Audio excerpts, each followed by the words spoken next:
ਅੱਛਾ ਵੀਰ, ਜਿਹੜੇ ਮੇਰੇ ਕਿਸਾਨ ਭਰਾ ਨਾ, ਇੱਕ ਚੀਜ਼ ਦੱਸੋ, ਆ ਸਾਰੀ ਕਣਕ ਇੱਕੋ ਜਿਹੀ ਹੈ, ਲੇਕਿਨ ਆ ਤੁਸੀਂ ਦੇਖ ਰਹੇ ਹੋ ਵਿੱਚ ਇੱਕ ਧੋੜੀ ਹੈ ਜਿੱਥੇ ਕਣਕ ਦਾ ਰੰਗ ਵੀ ਹੋਰ ਹੈ ਤੇ ਕਣਕ ਦਾ ਕੱਦ ਵੀ ਜ਼ਿਆਦਾ ਹੈ। ਤੇ ਛੋਟਾ ਜਿਹਾ ਹਿੰਟ ਮੈਂ ਤੁਹਾਨੂੰ ਦੇ ਦਿੰਦਾ, ਇੱਥੋਂ ਪਹਿਲੇ ਬਾਜਰੇ ਦੀ ਫਸਲ ਸੀਗੀ ਤੇ ਉਹ ਬਾਜਰਾ ਕੱਢਿਆ ਤੇ ਕਣਕ ਬੀਜੀ ਹੈ। ਤੇ ਇਹ ਹੁਣ ਕੋਈ ਬੰਦਾ ਦੱਸ ਸਕਦਾ, ਉਸ ਬੰਦੇ ਨੂੰ ਮੰਨ ਜਾਂਗਾ ਜਿਹੜਾ ਬੁੱਝ ਲੇ ਵੀ ਇਹਦੀ ਇੱਕ ਵਜ੍ਹਾ ਹੈ। ਇਹ ਇੰਨੀ ਜਗ੍ਹਾ ਜਿਹੜੀ ਚੰਗੀ ਹੈ ਨਾ, ਇਹਦਾ ਚੰਗੇ ਹੋਣ ਦੀ ਇੱਕ ਵਜ੍ਹਾ ਵਾ।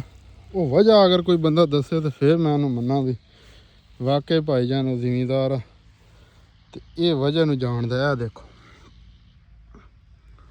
ਇਹ ਜਗ੍ਹਾ ਜਿਹੜੀ ਹੈ ਨਾ, ਇੱਥੇ ਕਣਕ ਵੀ ਚੰਗੀ ਹੈ ਤੇ ਉਹਦਾ ਕੱਦ ਵੀ ਜ਼ਿਆਦਾ ਵਾ ਤੇ ਕਣਕ ਵੀ ਲੱਗੀ ਹੋਈ ਆ। ਦੇਖੋ ਕਿਵੇਂ ਮਾਸ਼ਾਅੱਲਾ ਬੂਟਾ ਕਣਕ ਮਾਰੀ ਪਈ ਹੈ ਚੰਗਾ।